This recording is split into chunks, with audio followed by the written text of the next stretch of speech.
They say family is where you're always loved, but what happens when your own family uses your name like a blank check? When you're pulling double shifts to survive, and they're toasting champagne with your college fund? My name is Samantha Quinn, and this isn't a story about revenge. It's a story about awakening, about justice, and about a girl who was buried in silence, but rose with a name they could never steal again. They say holiday dinners bring families closer.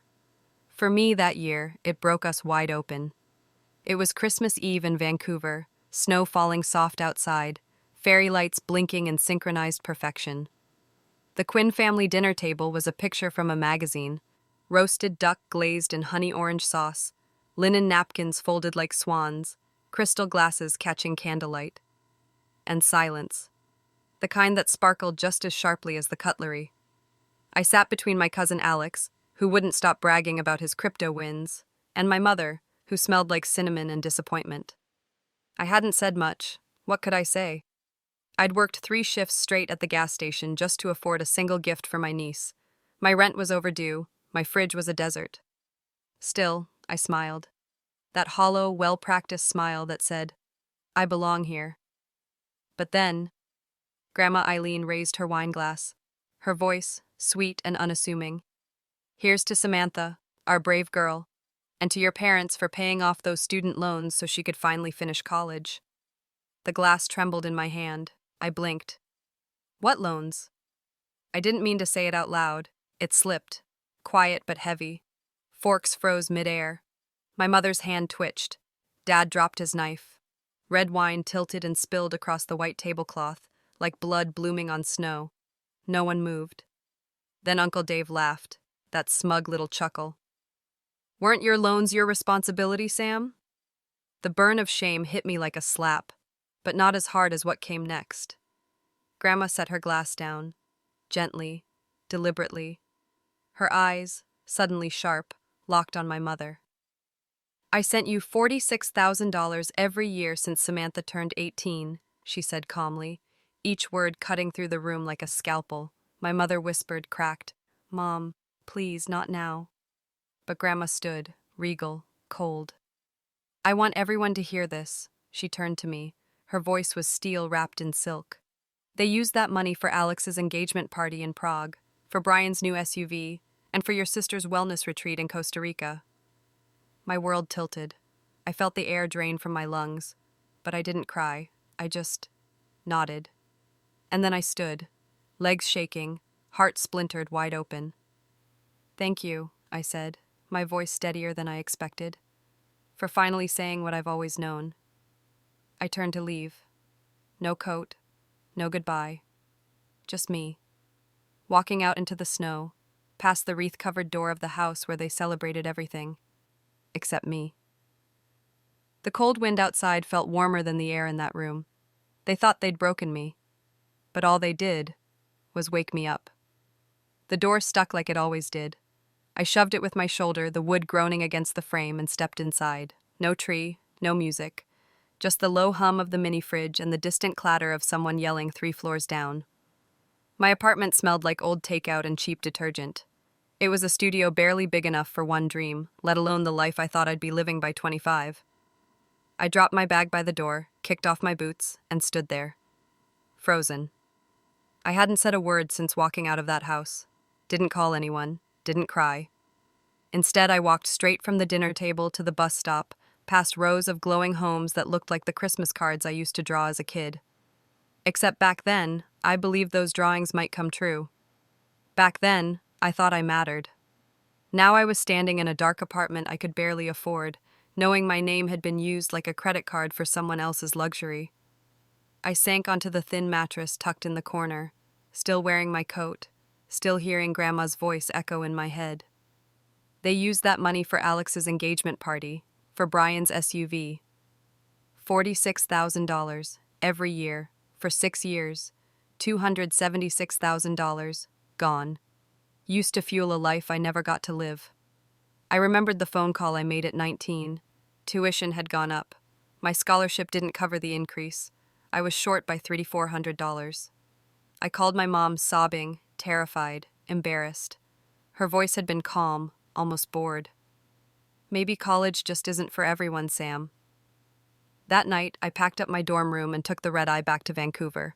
No one met me at the airport. I took a cab with my last $60. And the next morning, I applied for the night shift at Mariner's Gas and Go. I've been working ever since. 3 jobs, 2 roommates, 1 asthma inhaler I rationed between paychecks, and a constant aching question that followed me like a shadow. Why wasn't I worth saving? I used to think it was me, that maybe I hadn't worked hard enough, that maybe I wasn't as smart or deserving as my siblings. But now I knew the truth. They didn't forget me. They chose to abandon me. They built vacations and celebrations on the back of my struggle. They let me bleed in silence so they could post pictures of sunsets with matching luggage and champagne flutes. They knew what they were doing. I lay there for hours that night, staring at the cracked ceiling like it might finally answer me. I didn't sleep, didn't eat, just watched the glow from the streetlight flicker through my blinds.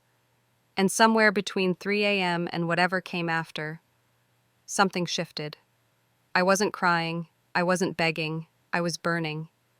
There's a kind of clarity that only betrayal brings, and in that silence, I made a promise. If they thought I'd stay quiet, if they thought I'd keep scrubbing gas station counters while they dined on my stolen future, they were about to learn exactly who they underestimated. By sunrise, I was already at the public library. My eyes were raw, my hair a mess. I hadn't eaten, hadn't showered, just wrapped myself in yesterday's coat and marched through the biting wind like a soldier with one mission: find the truth. The librarian didn't even glance at me as I signed in for the public computer. Row 3, seat 12. The same ancient desktop I used during my community college days, back when I still believed life was linear, fair, earned. I logged in with fingers stiff from cold and exhaustion, searched my own name, and there it was, a fund, set up by Eileen Quinn, dispersed annually, marked for education, routed through my parents, starting the year I turned 18, each deposit logged, each withdrawal, unaccounted for, all gone. I clicked and scrolled until the screen blurred. They didn't just take money, they rerouted my whole future. I printed everything: transaction records, account summaries, disbursement memos with my name in black ink. It came out to 27 pages. I didn't bother stapling them, just shoved them into an old manila folder I found in the free bin by the front door. And then I got on a bus. Grandma's house sat on the edge of North Van, tucked behind rows of pine trees and long-forgotten flower beds. She opened the door in slippers and a scarf wrapped over her curlers. But when she saw the folder in my hand, she said nothing. She just stepped aside. We didn't sit in the living room. We went straight to the kitchen. I laid out the papers, one by one, no words, no embellishment, just truth on paper. And she read them all. Her hand trembled. Her eyes stopped blinking. At one point, she clutched the edge of the table like it might steady her breathing. When she looked up, something inside her had changed. I trusted them, she said quietly. I asked them every year how you were doing, how your studies were going. They told me you were in Europe, studying in Zurich. I gave a sharp, bitter laugh. The closest I got to Zurich was Googling what fondue was during my 15-minute break at the gas station. Silence.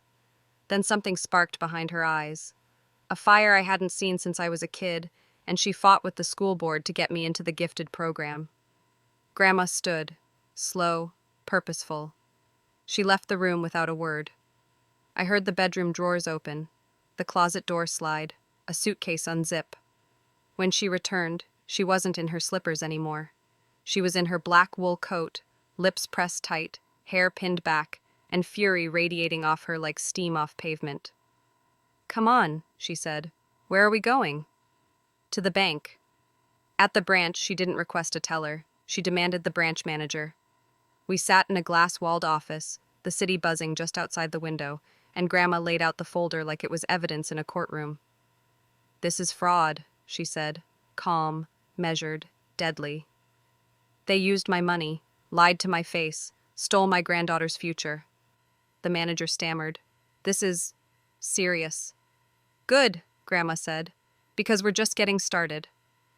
Grandma had never been a woman of half measures, so when she said, "We're not waiting for justice, we're delivering it," I believed her. By that evening, she'd already contacted her estate lawyer, Mr. Langdon, a sharp man with a salt and pepper beard and a voice like he'd swallowed a legal dictionary whole. He flipped through the manila folder, page by page, his expression hardening with every click of the paper. "They misused a fiduciary trust," he muttered. "This isn't just morally reprehensible, it's criminal." Grandma just said, "Then burn it to the ground."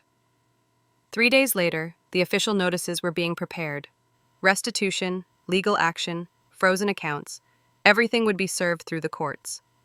But Grandma, she had other plans. "January dinner," she said, sipping her tea like it was brandy. "They come every year, think it's tradition. This time it's revelation." "You want me to come?" I asked, not sure if I was ready to breathe the same air as them again. She looked over her glasses. "I want you at the head of the table." The night arrived faster than I wanted. I wore the nicest thing I owned, a navy sweater I'd bought on clearance 2 winters ago, paired with black pants that fit almost right. Grandma, on the other hand, looked like vengeance tailored in wool, her lipstick precise, her hair curled to perfection. The roast chicken was in the oven, the table set, napkins folded, candles lit. Then, the doorbell rang. Dad walked in first, full of his usual false charm. He froze when he saw me. Mom followed, holding a bottle of red wine like a shield. Ava, freshly spray-tanned and dripping in gold, air-kissed no one. Brian strolled in with a laugh that bounced off the hardwood floors. I didn't smile. Neither did Grandma. We all sat. Forks, plates, polite lies. Until Grandma raised her glass. "To family," she said flatly. Then, after a pause, "And to consequences." Dad chuckled like it was a joke. Grandma didn't. She reached under the table and slid a thick envelope across the tablecloth. Mom opened it. The shift in her face was immediate. Pink, then white, then gray. She tried to speak but only gasped. "That's private," she said finally, voice shaking. Grandma didn't blink. "That's my money. That was her future. And that," she looked at each of them, "was your crime." Ava leaned over, confused. "What is this?" I answered. "It's every dollar Grandma ever sent for my education, which you used for your vacations, your car, your wedding photo shoots." Brian gave a soft chuckle. "Come on, it's all the same pot, right? We're family." That broke something. Grandma stood. Her voice cut the air like a judge's gavel. "You stole from her. You lied to me. You lied to everyone. You used her pain as funding for your favorites." My mother finally spoke. "We did what we thought was best, for all our children." "Stop!" Grandma's voice cracked like lightning. "You never treated her like one. You treated her like an extra account to borrow from." The room fell silent. You could hear the chicken still sizzling in the oven. And then I stood. "I want you to know something," I said, meeting my mother's eyes. "You didn't just steal money. You stole time. You stole my 20s, my health, my peace. While you sipped champagne, I bled for rent." Grandma placed her hand on my shoulder, and for the first time in years, I felt seen. "I suggest you get a lawyer," she said calmly as we turned to leave. I paused at the doorway, looked back once, then added, "And maybe a conscience." It happened on a Wednesday. I was at work, restocking travel-size shampoo bottles in aisle 4, when my phone buzzed. A photo from Grandma. No caption, just an image. My mother, standing on the porch of their house in a silk robe and winter boots, arms crossed like armor. A county official in a navy jacket was handing her a manila envelope. Across the top of the document in bold black letters, "Notice of investigation. Misappropriation of educational trust funds." I stared at it, not blinking, not smiling, not anything. I thought I'd feel triumph, some victorious soundtrack swelling inside me, but there was no music, just quiet, like the storm had passed, and I was still standing. That night I walked home from the bus stop, cutting through side streets I used to avoid. The cold gnawed at my fingers. Christmas lights still hung in windows, glowing warm and festive, but they didn't mock me anymore. Because I didn't envy the houses. I had something they couldn't see. I had truth. I passed the old bakery I used to mop floors at for $8 an hour. My chest tightened. That job, that girl, that version of me who cried behind the dumpsters on her break, not because of the mop water, but because her mother didn't text her back. I still remember the day I dropped out. It was raining. I had just gotten off the phone with student services. My scholarship had lapsed, financial aid denied. I was short by $3,800. I panicked, then called home. My mother picked up, sighed, and said flatly, "Maybe school's not for everyone." That sentence still echoes like a taunt. I remember walking out of my dorm with a trash bag full of books and no goodbye. I remember the cab ride back to a city that never felt like home again. I remember applying for the night shift at the gas station while still wearing my college hoodie. Available anytime, I wrote in the little box. And I meant it, because I was. Available. Disposable. Forgotten. While they flew to Santorini and toasted with rosé. While my sister posted pictures with captions like, "Beyond blessed and gratitude." Gratitude. For what? For the life built on the bones of the one I was supposed to live? Back at Grandma's, the living room had transformed into a war room. Documents stacked in neat piles. Highlighters, sticky notes, legal pads filled with timelines and figures. Her estate lawyer, Mr. Langdon, sat on the couch like a general preparing for trial. "Over $278,000, he said, tapping a calculator. "Used for non-designated expenses, vehicles, resorts, cruises, cosmetic surgeries. This isn't just fraud, it's systematic embezzlement." I didn't say anything. I couldn't. Because while he spoke numbers, all I could hear was my own voice, years ago, asking, "Can I stay on your health insurance a little longer?" And my father replying, "We all have to grow up sometime." I was 19, wheezing, skipping asthma refills to afford rice and instant oatmeal. And now, I sat here, finally being heard. Not pitied, not dismissed, just believed. 2 days later, Ava and Brian posted black and white selfies on Instagram, quoting Bible verses about storms and grace. My mom updated her status to "Family isn't always blood." Ironic, considering how she used mine to fund everyone else's dreams. But the silence from my father said everything. He hadn't called, not once, not to explain, not to beg, not even to deny. And somehow, that silence felt louder than anything else. The courthouse smelled like old polish and nerves. I sat on a hard wooden bench, fingers laced in my lap, watching my boots tap the tiled floor in rhythm with my heartbeat. Across from me, Ava scrolled through her phone like this was a hair appointment. Brian wore sunglasses indoors, too proud or too scared to show his eyes. My mother avoided mine completely. And my father? He stared ahead, stone-faced, like he wasn't even in the room. Beside me, Grandma sat tall in a tailored charcoal coat, lips pressed, spine straight. She looked like justice wrapped in silk and steel. When the bailiff called our case, I stood slowly, legs steady, but hands ice. The judge was a woman with a voice like dry leaves, measured, cool. She read the charges aloud: misappropriation of educational trust funds, fraudulent representation, breach of fiduciary responsibility. My name echoed in the courtroom, Samantha Quinn. And this time, it didn't feel like a burden. It felt earned. The judge asked if anyone wanted to make a personal statement.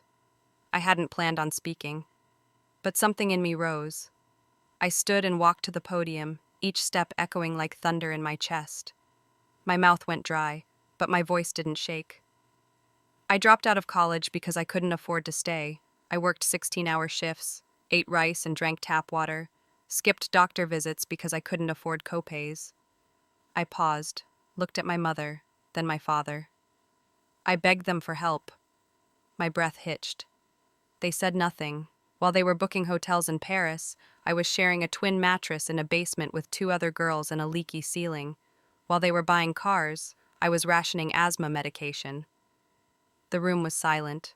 Even Brian stopped adjusting his cufflinks. They didn't just steal money, they stole time. They made me believe I was the problem, that I was weak, that I was the reason things were hard. I turned back to the judge. But I know better now. They didn't forget me. They chose not to show up, and that choice had a price. I stepped back, voice firm, shoulders higher than they had ever been. And for the first time, I felt the weight lift. The judge nodded once, then looked directly at my parents. "Restitution will be enforced, All accounts will remain frozen until liquidation of relevant assets is complete. The funds will be rerouted to the intended recipient. She glanced back at me. Ms. Samantha Quinn. Hearing it, my full name, spoken with dignity, not pity, it was electric. Not because it was fancy, not because it came with a check, but because it was mine.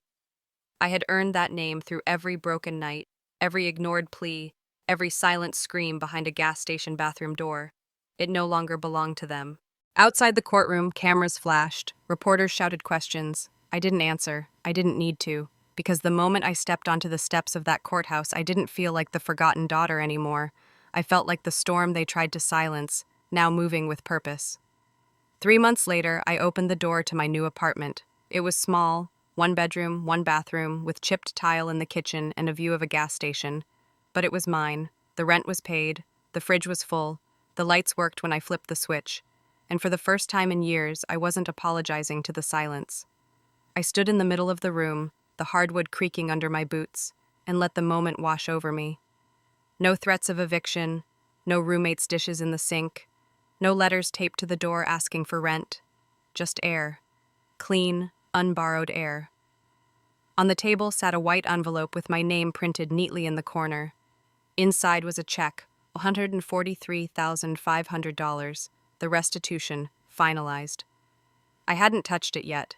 I wasn't sure I wanted to, not because I didn't need it, but because part of me needed to remember. Remember that girl scrubbing pump handles in February snow. Remember how it felt to cry in a walk-in freezer so no one would hear. Remember how she held herself together when no one else bothered to. She'd earned this, not the money, but the choice. On Sunday, Grandma came over with lemon bars and a stack of brochures. She placed them on the table next to the check and said, "I circled the ones that aren't too far from here. Night classes, flexible hours. You know, in case you ever want to finish what they stole." I didn't cry. I just nodded, because this time it would be my decision, my terms, my future. My parents lost the house. Ava moved into a condo with her husband and blocked me on everything. Brian tried to DM me once, something vague about missing the old days. I didn't respond. Their silence didn't hurt anymore. It felt like space, like freedom. Because I wasn't who I was before. I didn't flinch when I passed mirrors. I didn't brace myself for their voices in my head. I just lived, and it was enough. Sometimes I still heard my uncle's voice from that dinner. "Weren't those loans your responsibility?" Yes, and I handled them, with more grace than they ever deserved. Because I didn't just recover what was stolen, I rebuilt. With receipts, with dignity, and with a quiet fire no one could put out again. I didn't need a castle, just a room with light. And in that light, I saw her. The girl they left behind. The girl who didn't break. She didn't disappear. She rose. Spring arrived slowly in Vancouver, wet, hesitant, and full of quiet promises. On a Tuesday morning, I walked past the university I once dreamed of graduating from. The gates were open, students streamed in with coffee cups and backpacks, laughter bouncing off brick walls. And I didn't feel envy, I felt peace, because I wasn't the girl outside the gate anymore, nose pressed to glass, wondering what could have been. I was the woman who had survived the fire, and now, it no longer burned me. The days settled into rhythm, laundry, coffee, a walk to the corner store, phone calls with Grandma, who had traded her bank statements for gardening gloves. Every Sunday, she came over with stories and lemon bars, and every time she left, I found myself more whole than the week before. One afternoon, she brought something new, a photo of me at 5 years old, wearing oversized rain boots and a red backpack. "You always carried more than your size," she said, voice soft. Even then. I looked at the picture for a long time. That little girl didn't know she'd be betrayed, didn't know she'd cry in silence for years, didn't know she'd survive every bit of it. But she did, and she made it here. The money stayed mostly untouched. I used a little to help Grandma upgrade her kitchen, bought myself a decent winter coat, finally one that fit and didn't leak at the seams. But mostly I kept it there, not as a prize, not as revenge, but as proof. Proof that I wasn't crazy, proof that I was worth fighting for, proof that sometimes truth is louder than legacy. One day I received a letter, official, gold-trimmed, university letterhead. Your former academic standing has been reviewed. You are welcome to reapply at any time. Credits earned will be honored. I held the letter in my lap, let the paper warm under my fingertips. Maybe I'd go back, maybe not. The point was, I could choose. My parents never called again. Ava's influencer career took a nosedive after a podcast exposed the scandal. Brian changed cities. Their silence was no longer punishment. It was liberation. Because they weren't losing money, they were losing access. And that was the one currency they could never reclaim. Sometimes I still hear echoes from the past. Maybe college isn't for everyone. Weren't your loans your responsibility? She's just a little sensitive. But now, those words don't sting. They bounce off a woman who has rebuilt herself with bricks they thought she'd choke on. They can say what they want, whisper, spin, deny, but the world knows, the courts know, and most importantly, I know. So if anyone ever asks how it ended, tell them this: she didn't burn, she didn't bow, she walked through the fire holding the ashes of everything they tried to bury her under, and she never looked back. I lived in the shadow of lies for too long, but then I stepped out, not to get even, but to take back what was mine. Freedom isn't about money, it's about having a choice.